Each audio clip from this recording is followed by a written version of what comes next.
Hi hello नमस्ते, मी उज्ज्वला पवार या YouTube चॅनलवर तुमचं अगदी मनापासून स्वागत आहे। तर मुलं जर कालवण भात खात नसतील तर ही रेसिपी त्यांच्यासाठी। तर इथे मी तांदूळ घेतले आहेत। तांदूळ आपल्याला स्वच्छ निवडून घ्यायचे आहेत।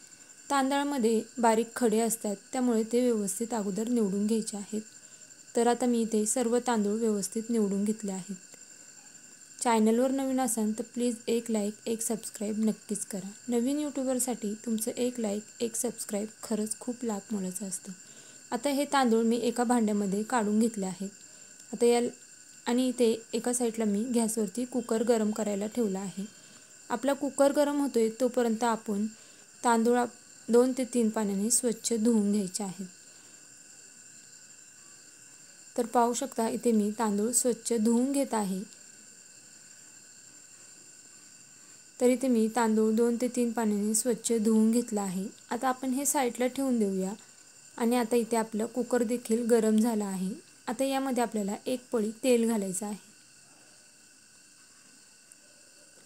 आता इथे एक पळी तेल घातलं आहे। त्यानंतर तेल गरम झालं की यामध्ये आपल्याला 1 चमचा मोहरी घालायची आहे।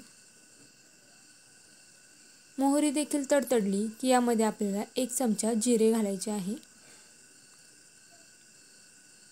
आता जिरे फुलले की यामध्ये आपल्याला 4 ते 5 कढीपत्त्याची पाने घालून घ्यायची आहेत। त्यानंतर यामध्ये आपल्याला छोटा अर्धा चमचा हळद घालायची आहे। आता हळद तेलामध्ये व्यवस्थित मिक्स करून घ्यायची आहे। हळद तेलामध्ये व्यवस्थित मिक्स केली की जो आपण तांदूळ धुवून घेतला होता तो सर्व तांदूळ यामध्ये घालून घ्यायचा आहे। तर अगदी झटपट होते ही रेसिपी आणि मुले देखील आवडीने खातात, तर नक्की बनवून पहा।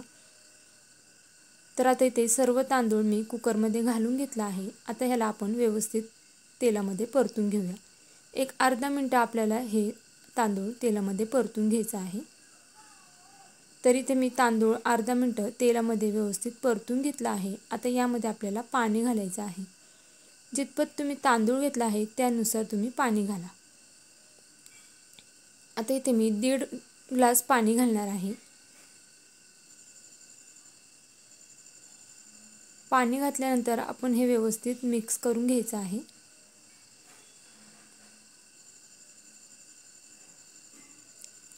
त्यानंतर यामध्ये आपल्याला चवीनुसार मीठ घालायचं आहे। मीठ घातल्यानंतर पुन्हा एकदा हे व्यवस्थित मिक्स करून घ्यायचं आहे।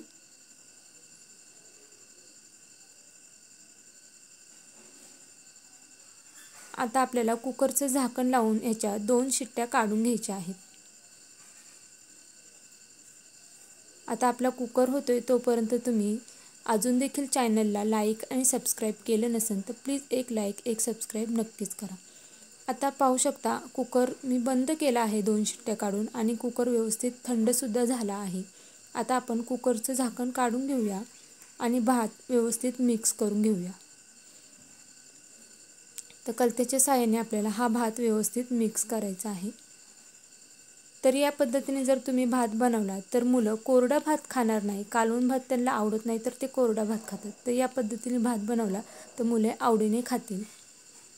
तर कशी वाटली तुम्हाला माझी आजची ही रेसिपी हे मला कमेंट करून नक्कीच सांगा। चॅनलवर नवीन असाल तर प्लीज एक लाईक एक सबस्क्राईब नक्कीच करा।